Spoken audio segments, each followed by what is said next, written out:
বাংলা সিনেমার ইতিহাসে একটি নাম আজও আলো ছড়িয়ে যাচ্ছে। তিনি উত্তম কুমার। মহানায়ক বললেই যেন চোখের সামনে ভেসে ওঠে তার হাসি, তার অভিনয় আর সেই সোনালী যুগের গৌরব। কিন্তু এই সাফল্যের আড়ালে লুকিয়ে আছে এক অজানা সংগ্রামের গল্প। আজ নক্ষত্রের জীবনে আমরা শোনাবো উত্তম কুমারের জীবনের সেই পথ চলার কথা, যা তাকে সত্যিকারের নক্ষত্র বানিয়েছে। উত্তম কুমারের জন্ম ৩রা সেপ্টেম্বর ১৯২৬ সালে কলকাতার এক সাধারণ পরিবারে। তার আসল নাম ছিল অরুণ কুমার চট্টোপাধ্যায়।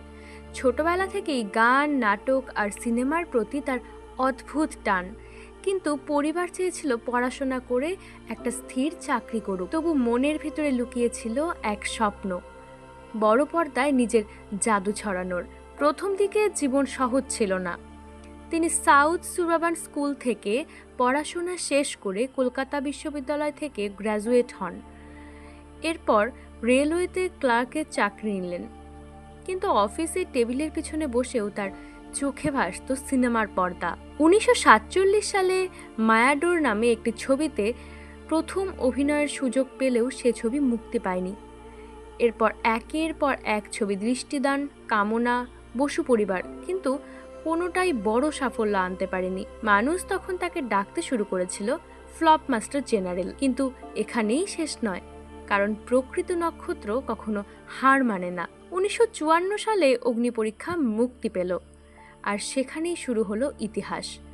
উত্তম কুমার আর সুচিত্রা সেনের জুটি যেন জাদুর মতো দর্শকদের হৃদয় জয় করল। এরপরে হারানো সুর, সপ্তপদী, চাওয়া পাওয়া, নায়ক, প্রতিটা ছবি যেন বাংলা সিনেমার মাইল ফলক। তার অভিনয়ে ছিল এক অদ্ভুত স্বাভাবিকতা।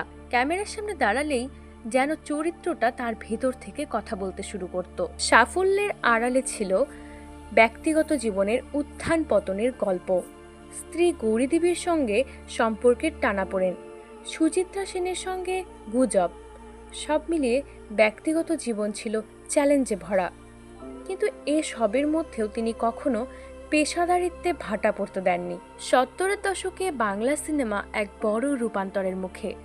বাণিজ্যিক সাফল্য কমতে লাগলো। তবুও চিড়িয়াখানা, আনন্দ আশ্রম, নায়কের মতো ছবিতে তিনি দেখিয়ে দিলেন মহানায়ক শুধু নামেই নয়, কাজেও।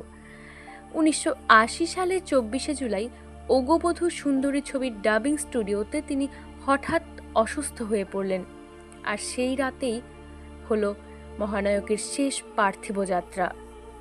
কিন্তু তার নাম, তার কাজ আজও অমর। উত্তম কুমারের জীবন আমাদের শেখায় সংগ্রাম ছাড়া সাফল্য নেই। সাধারণ এক চাকুরে যুবক থেকে বাংলার মহানায়ক হয়ে ওঠা সত্যিই এক অনুপ্রেরণার গল্প। এই গল্পটি যদি ভালো লেগে থাকে তবে ভিডিওটি লাইক করুন, শেয়ার করুন, আর নক্ষত্রের জীবন চ্যানেলটি সাবস্ক্রাইব করতে ভুলবেন না।